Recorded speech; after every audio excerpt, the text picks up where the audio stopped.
যারা চুরি করে অন্যের টাকা মেরে অনেক বেশি টাকা ইনকাম করতেছেন, অনেকে যারা ঘুষ খেয়ে টাকা ইনকাম করতেছেন, যারা সরকারি অফিসে চাকরি করে টাকা ইনকাম করতেছেন, যারা পুলিশে চাকরি করে মানে নানানভাবে যারা যে অবস্থানে আছেন, মানে যারা মোটামুটি স্টেবল পজিশনে আছেন, তারা তাদের জায়গা থেকে যে চুরি বাটপারি করে টাকাগুলো ইনকাম করতেছেন, সাধারণ মানুষের টাকাগুলো মেরে খাচ্ছেন।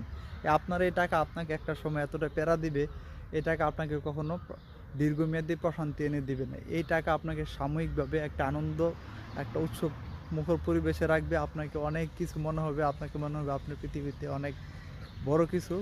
দিন শেষে একটা সময় চলে আসবে, সে দিনটায় আপনাকে এত বেশি ক্ষতিগ্রস্ত হতে হবে, এত বেশি প্যারা দিবে এই টাকাগুলো আপনাকে।